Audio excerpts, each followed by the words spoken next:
You're watching Fox 13, and the 10 o'clock news starts now. The power of water. It's insane. It's like mind-blowing to see that nature could do that. Miles of coastline devastated. The impacts of this storm are historic, and the damage that was done has been historic. And lives changed forever. I just want to let my family know I'm okay, and because I got kids and stuff that are, I'm sure, going nuts right now. The long cleanup process begins across our state. Ian leaves behind a heartbreak, a wave of it, and our state will never forget. Good evening, I'm Allie Corey. And I'm Mark Wilson. Thanks so much for joining us tonight. The light of day today revealed exactly what we feared. Destruction all across our state. There is so much to show you tonight, so we've got a lot for you here. We're going to start in Fort Myers in just a few moments, where the devastation there spans for miles. Mangled metal is everywhere, boats thrown around like toys, homes are gone, the shoreline just obliterated. The only lifeline, look at this, to some of the islands washed out by the power of Ian's wind and waves, that's the Sanibel Causeway Bridge that collapsed, and you see it collapsed right where it meets the shore. Now those, and we're not sure how many, who stayed back on Captiva and Sanibel must wait for rescuers. We also have updated information on power outages that continue across the Bay Area as yellow lights from power trucks lit up the day and now the night, restoring power. And we will go live to Florida's East Coast, which is still feeling the effects of Ian as it moves offshore. But first, we're checking in on our communities around the Bay Area, which were hit hard by Ian, like Wauchula and Hardee County. Homes and roads underwater, and families are stranded. Fox 13's Jordan Bowen was there as crews started to rescue people. Well, if you ask anyone in Wauchula who's lived there their entire life, they will tell you they've never seen anything quite like this. Rising waters from the Peace River here have made roads completely impassable. Neighborhoods look like lakes. They'll also tell you, though, that this is a small, tight-knit community that rallies around each other in times like this. Everyone out there today was helping firefighters, people with boats, pickup trucks, all coming together to help get people to safety. Rescuers were in a race against time Thursday in Wauchula. As the hours passed, water from the Peace River continued rising. Everything's underwater. There's a truck underwater, cars, houses. It's crazy. A large portion of this neighborhood off East Main Street fully submerged. We were with rescuers in the back of a pickup truck as they helped get people to safety. It's kind of devastating, actually. I'm kind of starting to shake a little bit because this is the first time I've officially seen all of this. Firefighters with Hardee County waded through waist-deep water to get to the homes where people were waiting on their roofs to be rescued. The Hardee County Sheriff's Office brought in boats and SWAT rescue vehicles to help. It's just been unbelievable. So long, and the wind whipping around, it's just really terrifying. Leslie Miller's husband, Lynn, was one of the Good Samaritans who used his pickup truck to rescue people like Bria Lake and her husband. How are we going to recover? Because it's not just a few people, it's an entire community that's affected by it. For hours, rescuers made several trips, bringing stranded residents and their pets to dry ground. I just believe in helping people, and so does my husband, and so does my son. I mean, we love this community. That's why we've never left. Many have lost everything and now leaning on each other to make it through. Everybody's really got to come together and help one another like we've seen everybody doing. And we witnessed at least a dozen people and their pets get pulled from the floodwaters. We know FWC also rescued 7 people. The neighborhood where this is happening has about 100 homes. More than half of those homes are under 5 feet of water or more. Some homes have water up to their roofs. It'll be a cleanup process unlike anything this community has ever been through. Reporting along the Peace River, Jordan Bowen, Fox 13 News. Now, as you know, further south where this thing made landfall, that was Fort Myers. And they really took it on the chin. The devastation there is really unreal because of this. It's because of the storm surge. It's not just rising water. Look at the force of this water.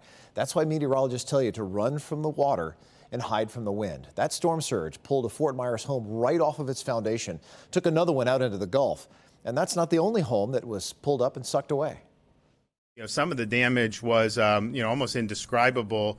To see a house just sitting in the middle of Estero Bay literally must have gotten picked up, flown because of the massive wind speed and the storm surge, and deposited in a body of water.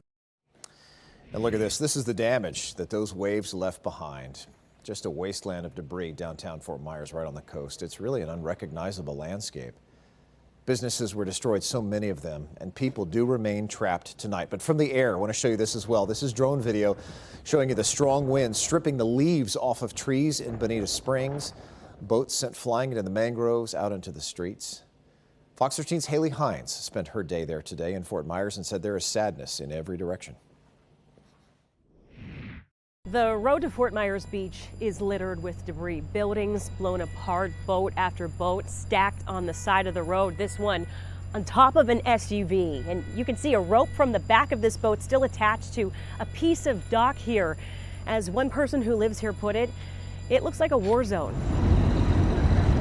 If you knew Fort Myers Beach then, it's gut-wrenching to see it now. It's just heartbreaking, and people are so wiped out right now. A boat on a tennis court, a golf cart in the palm trees, homes leveled. We have to make piles. We don't know what to do, like where to put things. People who once lived in paradise are recovering what they can. It blew through hurricane doors, hurricane shutters, and it took everything from everyone.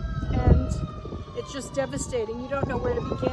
When Hurricane Ian made landfall Wednesday as a Category 4, storm surge erupted onto Fort Myers Beach, flooding businesses and hotels, water rising to second-story balconies. 11 feet of water took everything out. It took everything. The Sanibel Causeway, the only link between Sanibel, Captiva, and the mainland, washed away. I figured, it's not going to be that bad, and I figured we'd ride it out. Worst mistake of my life. The Caloosahatchee River swelled, leaving downtown Fort Myers underwater, stacking boats on one another. Yeah, that was a very tough day, you know. On the Cape Coral side, the pier is gone. We spotted this boat grounded in the median, mangoes and coconuts among the debris. We was fishing on a Tuesday. Yeah, Tuesday we were fishing on No more. For those who've lost everything, there are just so many questions. What's everybody going to do? How is anybody going to recover from this? I mean, I don't have the money to go anywhere. What was once home to many, a home away from home to many more, now feels so unfamiliar. You feel like you're in a war zone. You don't feel like you're in your little community, your beautiful little beach town. We'll rebuild, we'll make a new life, but it's still hard. You can still hear alarms going off inside this boat more than a day after Hurricane Ian hit. For some, it will take weeks, even months, to get back to where they were, and by the looks of it, for others, it could take years.